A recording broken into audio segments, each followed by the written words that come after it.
Thank you so much for being on this call.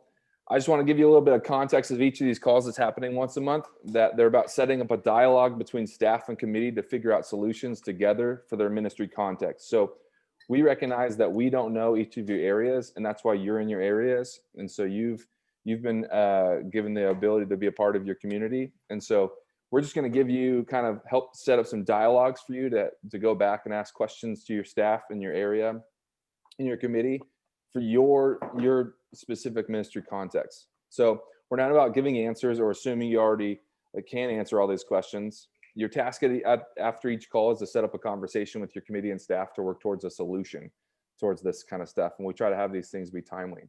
So if you're panicking at any point, you're like, wait, I don't know what he's asking for. I don't know what they're doing.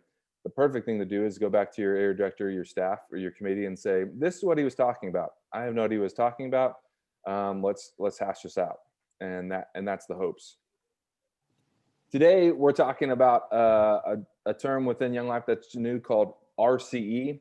It's another one of those great acronyms that we use, but this one's called Relationship Centered Engagement. So it's pretty self-explanatory. It's about having engagement with people that's relationally centered.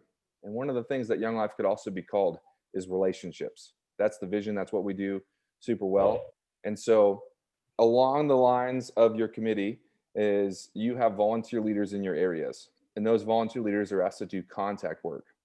And contact work is going after kids, being relational with kids. I like to change it to contact time, so then it doesn't feel like it's an extra job, but it feels like contact time in which we're being relational in a time manner with them.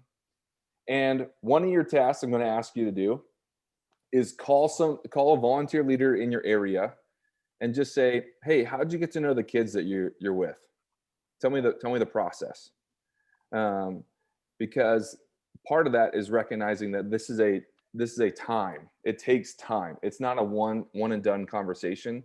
If that volunteer you call says back to you, you ask, oh, hey, when did you start inviting them to club? And if they were to say the first time they met a kid, they said, hi, my name is fill in the blank. What's your name? Would you like to come to club?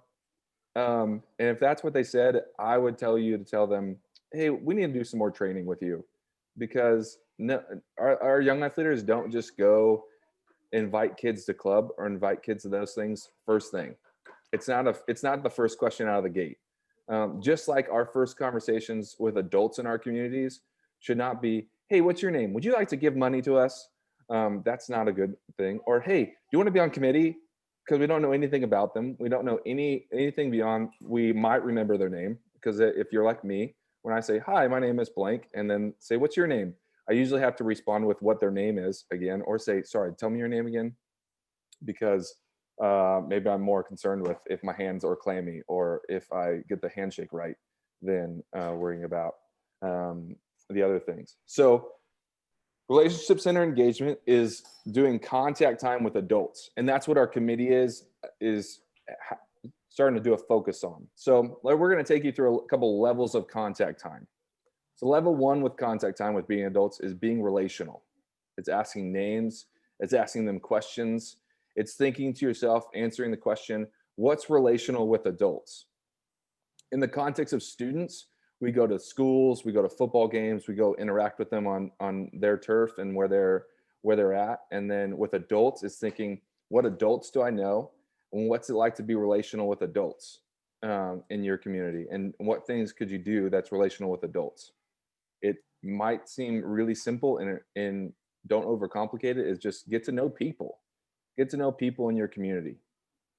Level two is knowing the other person's giftings, what makes them excited, and exposing them to stories and experiences, like talking in Young Life conversations. Having Young Life be a part of your conversations with people. If you're a part of Young Life, there's a reason that you love Young Life, and you might go, that just becomes part of your conversations with people. Things that are coming up, things that might potentially be something that you need help at. It doesn't mean the person that flips the burgers at a club event has to be somebody on committee. You could invite someone to be a part of that, and then they're experiencing what Young Life is.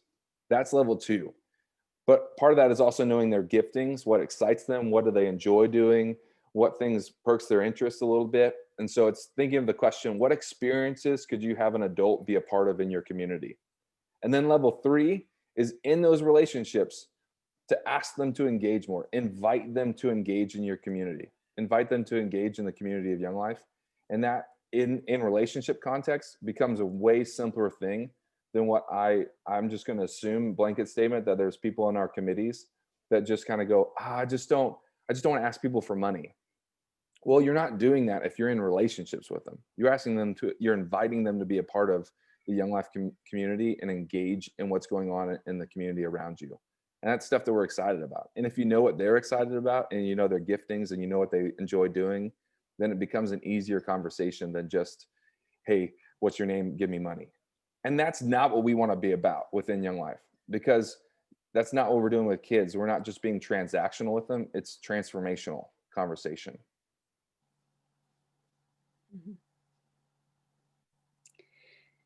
So when we have these levels of relationships with adults that we know in the community, we kind of wonder, like, how do we move from like a level 1 relationship to a level 2 relationship to a level 3? And it's so funny because, I mean, we don't really track, right? It's just a way for us to say that we have kind of different closenesses with different people, and there's really no science to it. It isn't like, hey, check the box, did level 1, check the box level 2, check the box level 3. I think we do a lot of discernment, prayerful discernment. We do a lot of gut checking, like, okay, when's it ready to move this person to the next level? And some of us, I think, will move quickly through the levels. Some of us move more slowly through the levels. I'm kind of like a slower mover through that. And I think what's important to remember is that none of that is wrong, to go slower. Some people are just more comfortable going faster with relationships. But here's what we would say is wrong. Wrong would be to not ask them or invite them to engage. That's the only wrong way to do it, is to leave them there without any options. And so as we move from one thing to the next, it's not a science. It's more like an art. It's a prayerful kind of gut experience. And I think what's important for us is that we are in relationship with these people. Like, this is all built on friendship and relationship. And so out of that, we're allowing people to use their gifts on something that's exciting. And we all know the secret, well, not so secret in Young Life, as we serve in this ministry, it's for the kids, and kids' lives are changing. But what we find is that our lives change. The adults around, we change. And sometimes I wonder, is this ministry for me? I mean, obviously it's for the kids, but it's amazing the transformation that happens in our lives. And if we stop asking, or if we say no to the adults in our life, we don't allow them to have that experience. We don't allow them to serve. And so the only way to do this wrong is to stop, is to not move them on to the next level. And it's kind of a, prayerful and discerning and creativity thing. As you know people and get to know them in level 1 with relationship, the level 2 things come more naturally. That there are friends of yours who like to prepare food. So maybe they're the people who you're going to ask to flip burgers, because it's like, it's not even work for them. They love it. Or, maybe you're going to ask them to take photos at a photo booth at club. Or this is one people can do. Hey, I'm going to go down to Dairy Queen. I'm going to buy 5 Blizzards or 8 Blizzards, and I'm going to drop them off at someone's campaigner. Why don't you come with me? And then you go in and you're able to see adults having meaningful conversations with kids, and you're able to share that with your adult friend, and they're able to see it. Hosting a bonfire and kind of sticking around in the background and listening to the conversations that happen around the fire. These are relationships. And so there is no like magical formula, but I think what we would say is just keep them going. Just keep them going from one level to the next. So how do we start? Jim talked about how we have leaders They build relationships with kids. They do contact time. And we're asking leaders, and this has been a technique we've used throughout all of Young Life. We're asking leaders to make a list of kids that they know. We call it the list. And we would say the same practice is really important in committee, to make a list of adults. Adults who could potentially be givers of money, of resources, of time, of connections, of even like authority, which seems kind of funny, or people who add credibility to your ministry in a community. You're going to make a list of those people. How do we make the list? Well, we're all about working smarter, not harder. So use old lists to make your list. If you have lists of different contact lists maybe in your database, old banquet lists, donor lists are great because they're interested in giving at some level, even lapsed donors. Use lists to make lists, and make this an all play. Don't limit it to your staff person or your committee chair, because then your sphere of influence is just this big. Make it an all play on your committee of adding names to your list of people in the community. And, it's kind of a brainstorm. We would say, don't say no to any person on the list. Leave them on the list. Expand the list, and don't just think about big money people, because this is kingdom work. We need all kinds of people who can give $25 a month, are prayerfully giving, and they're interacting with you every month. I'd much rather get $25 a month than $1,000 one-time gift a year where we never talk or interact to that person. So don't discount anyone for really any reason. Another thing is dividing the work. So one way you can make this manageable for your committee is you take the list, you make the list, everyone contributes, and then you divide up the list and you say, hey, let's have everyone in the room choose 3 people that you would be willing to be in relationship with, intentional relationship with, for the next month. And then would someone on the committee please be the person who keeps everyone accountable? Because I'm really great at saying, sure, I'll contact these 3 people, but I need someone to remind me that that's what I said I wanted to do. And that's a kindness thing we can do to keep people accountable. But if everyone, if you see a list of 100 people, you're like, no way, I can't be in touch with all those people. And you can't. But most people could be in touch with 3, especially if they're folks that they see in their regular life. Another important part is giving permission to the people on your committee to speak on behalf of the mission, on behalf of Young Life. Please give people on your committee permission to be ambassadors, to be folks who share stories. And that means we need to tell people on our committees stories of what's going on, things they can be excited about, things they're going to be raving about when they're at work or when they're talking to other people in the community. And the last thing is to look at that list often. Like we work with committees, and sometimes committees will make a list and then they won't look at the list for a couple years. And so it's important that we build rhythms of looking. Is that you, Hans? You thumbs up? Yeah, and that happens. But here's the cool thing. If that's you, Hans, you already have a list made. So now you can start going through the list, divvying out your people, and maybe refining the list, adding to the list, but you don't have to start from 0. You can start from like level 2 or something. I don't know how high the scale is, but you have somewhere to start. But looking at that list often and building that rhythm will just is a practice that you need to have. And this is the whole area combining its list together and then breaking it down to smaller pieces where everybody on the committee has 3 people they're engaging with for a certain amount of time and looking at it often. Yeah. And you know what? I don't know if I emphasized enough the prayer piece, Jim. Like the Holy Spirit will bring people to mind. And then maybe it's someone that seems out of reach that you're like, man, this is a key person in our community. And maybe you just feel led to put them on your list. But man, I wouldn't put it past God then for that person to enter into one of your lives for you to connect with them. So prayerful. Yep. Thanks, Tanya.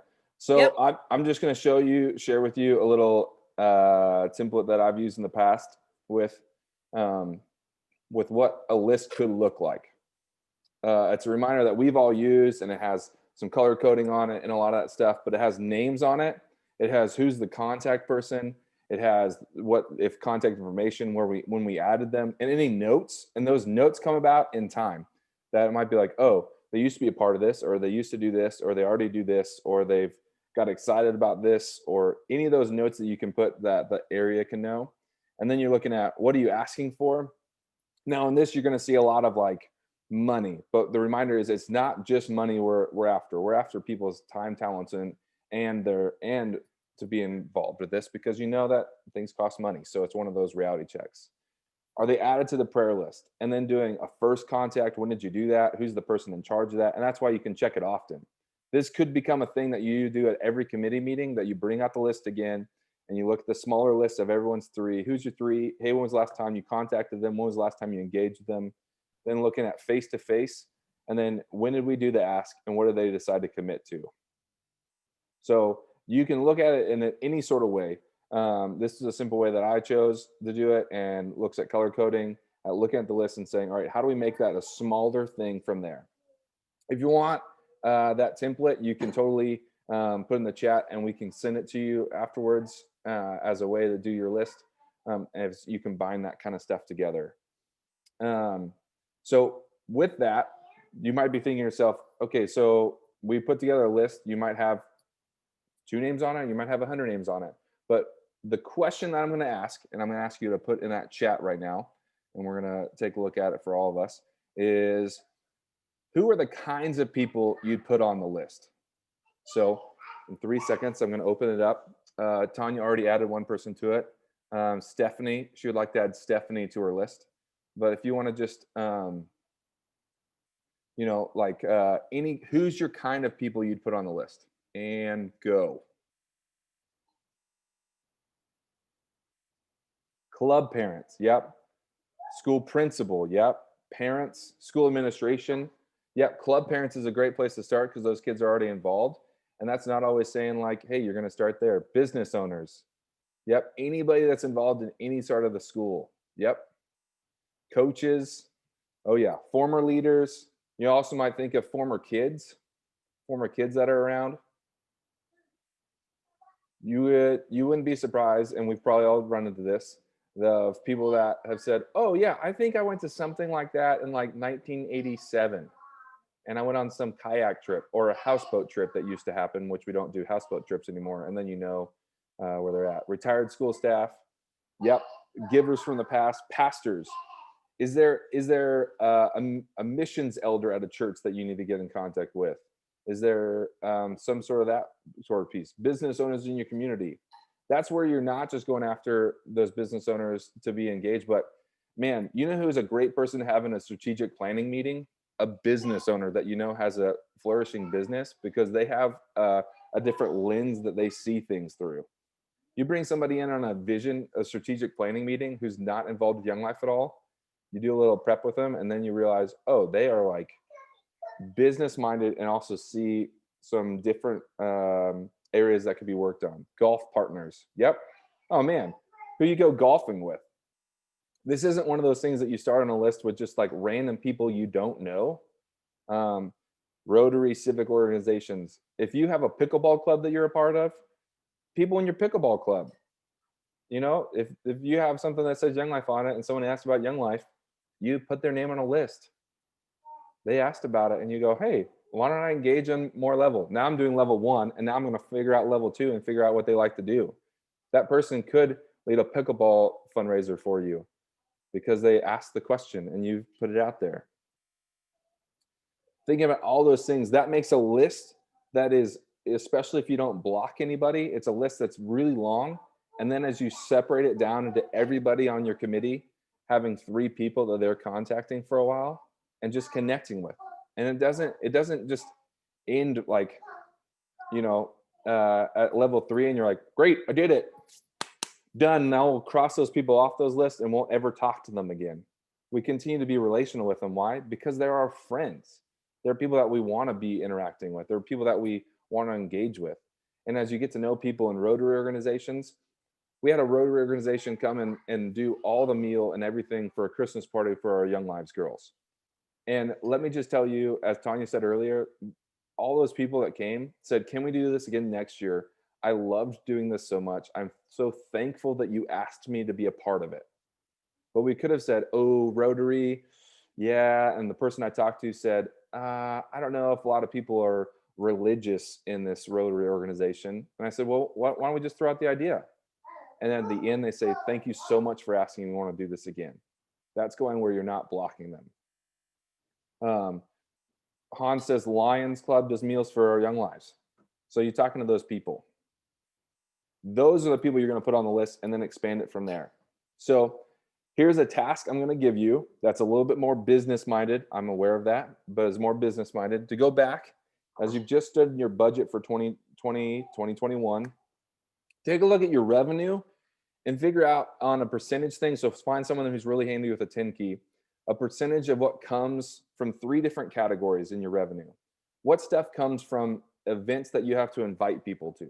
So that would be like a banquet or a auction. What kind of events do you have on that? How much revenue comes with those?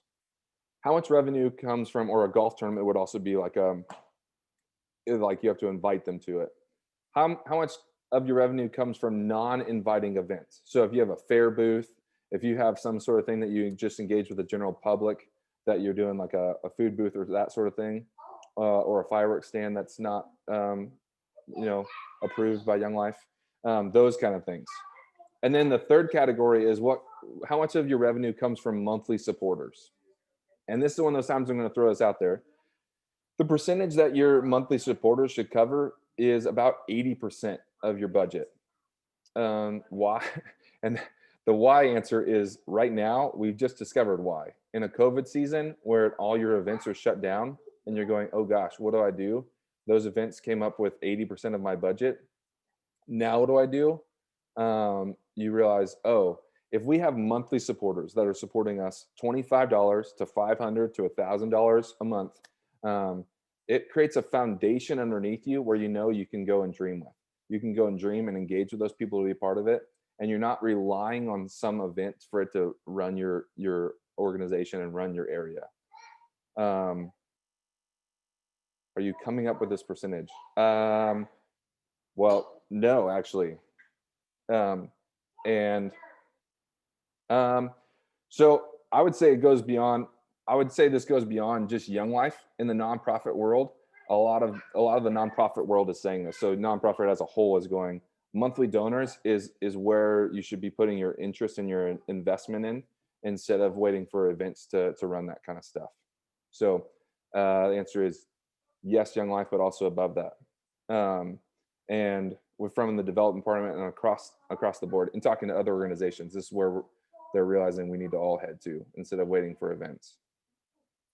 So do that. And this is a great time to look at your revenue with your staff and say, okay, let's look towards who's on our list and how can we connect relationally with them to move towards an 80% goal of your area's revenue coming from monthly giving. Which leads me to this. We have events. We all put on events. Events do more than just raise funds. They raise vision casters. They raise people that can share the vision of Young Life, get excited about. Thanks, Shane. 72%. Look, it was made before that because I wrote this down. All right, so I wrote it down weeks ago. Events do vision casting. They get people that understand what Young Life is a little better, and they also get people to see the full picture of what Young Life does in an area. But if you're looking at events, let me just tell you this, with our events, they're based on lists. You have a list of inviters that you're going to want to do.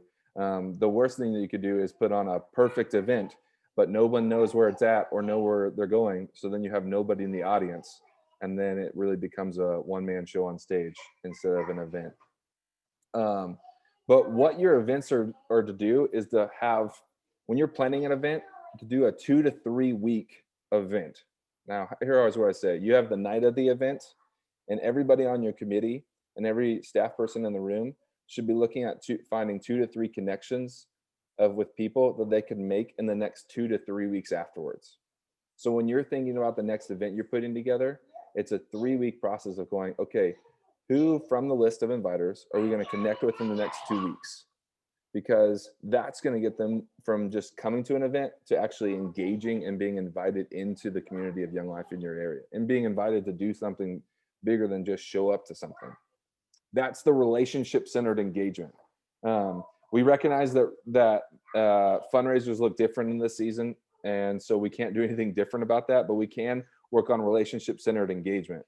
And that's the important part. And that's based on your list that your area comes together with, and saying, okay, who we're going to relationally engage with in this season. Awesome. And I think even with COVID, Jim, we do have to do events differently, but we're still doing events, and that's awesome. And relationships continue. And one thing I just wanted to mention was that please don't use COVID as a reason to not ask someone. I think out of our own fear, because there's COVID, we think, oh, it would be insensitive to ask. And I would say, unless you know specifically of another reason that they have recently had financial ruin or something, it would maybe be insensitive to ask. That COVID on its own is not a reason to hold back. We were just meeting with a very successful business owner who said, you know what, no one's asked me for any money for 6 months. And he said, even those organizations that I faithfully support have not asked anything of me for 6 months. And he was actually worried about it. He's like, what's going on with you guys? Like, please ask people. People have money to give, and they are still interested in giving, and they feel more like making a difference now than they had before. So I think that hopefully will encourage you to keep asking. Thank you, guys. We've thrown a lot of things out. I would love to hear, what is your next step for you and your community? We're all in different places. What's your next step? And I'd love to hear, I think we have time to hear a couple of you, probably not all of you. You can unmute and tell me, say, or I'll just call on those. I like to call on people. I'm a teacher. That was my old gig. So what's your next step? How about Jennifer Snyder from Chelan Valley? Woo!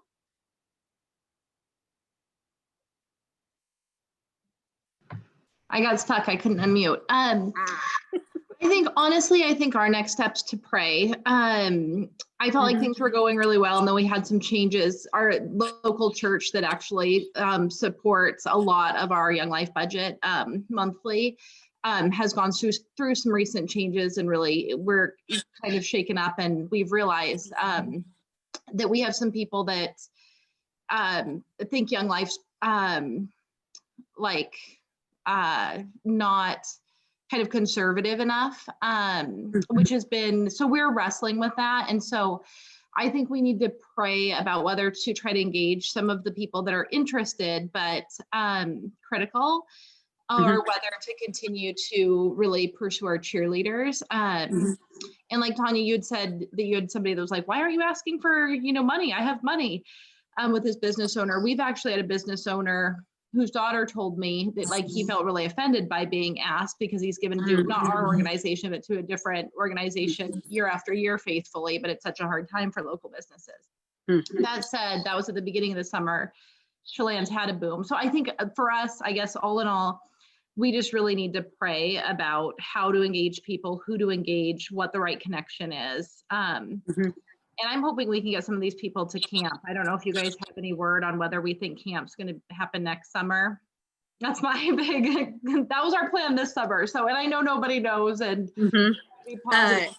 Yeah, thanks for mentioning that. I think prayer, dang, if we would pray, I don't hear anyone saying, man, I'm sorry I prayed or I covered that in prayer.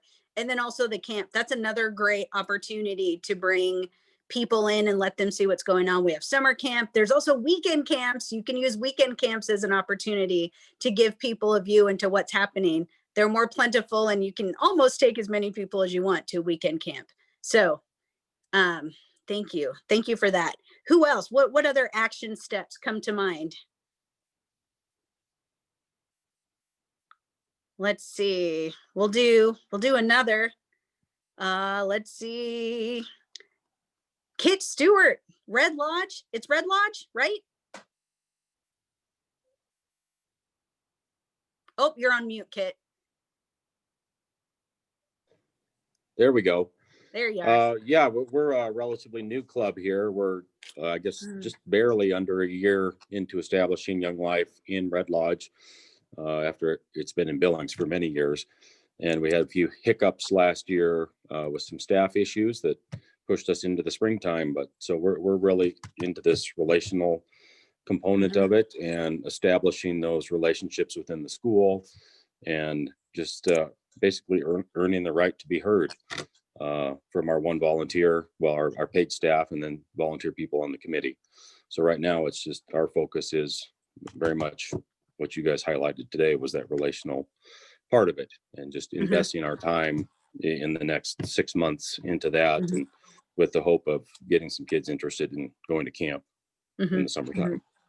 If have you all made a list yet? Yeah, we have lists. Okay, great. Yeah. So it's just going through those lists.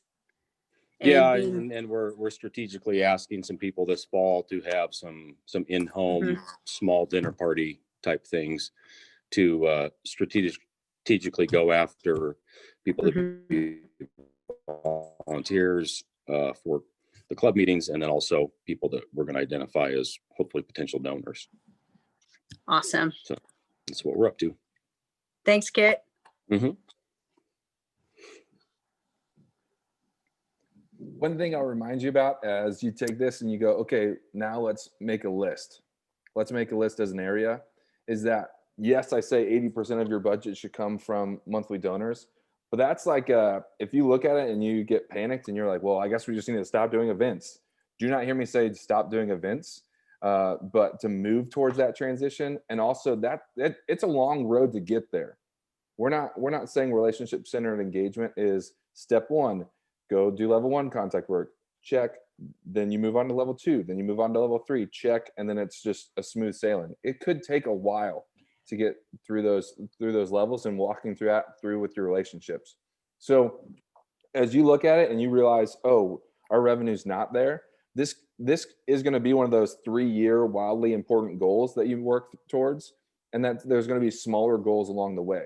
That's why we say if everyone has 3 people they're engaged with, then it moves in a slower pace, but yet it's also moving towards the trajectory of that 80%. So let me tell you one story, and then we'll wrap stuff up for questions. Is the reality is with relationship center engagement, I met a couple at a banquet, and dare I say this story as well. I met a couple at a banquet. I really enjoyed the 2-minute conversation I had with them. They weren't able to get me a check that night, and so they said, hey, why don't you come by next week? And so I called them, I met with them, I sat down with them and said, hey, what made you want to give? What made you want to be a part of Young Life? And they really were like, well, we got a free dinner out of it. I just realized that they felt like it was they just felt guilty for showing up and not giving anything. And so what I did with the check that they gave me is I handed it back to them. And I said, hey, here's what I want you to do. I want you to come to club next week with me. I want you to actually see what's happening here, because what changes is it went from that to them giving a check again a month later, but them being excited about giving a check and actually saying, hey, can we come back and see club, and can I actually bring somebody else with me?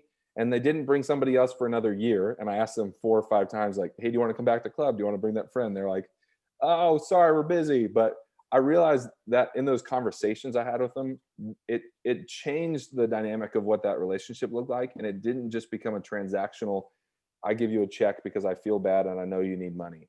It became one of those things where they were excited to tell other people and be a part of Young Life. And that's what we're about. We're about that. So as you go back and make that list, don't block people. Don't block it for them and say they're going to answer no, but pray for them, walk through that, and start interacting with people in your community to say, hey, this is something that's really cool going on, and I want to tell you a story. So with that, do you have any questions for us that we could help with? Oh, sorry, before I ask questions, we have Adam Powers on this call. And Adam, would you just take a second to share what you're doing? Hey, everybody. I'm from up there. I live in the Bay Area right now, but a week from now I'll be in Wenatchee.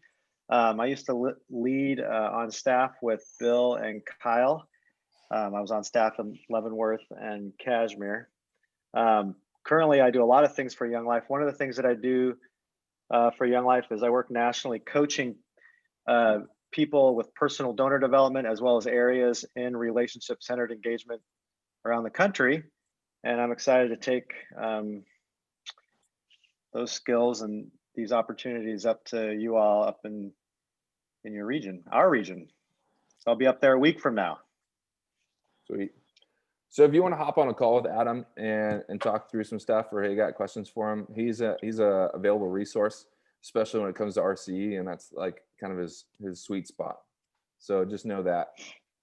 All right. So now, do you have any questions that we could potentially answer, or somebody else on the call could potentially answer?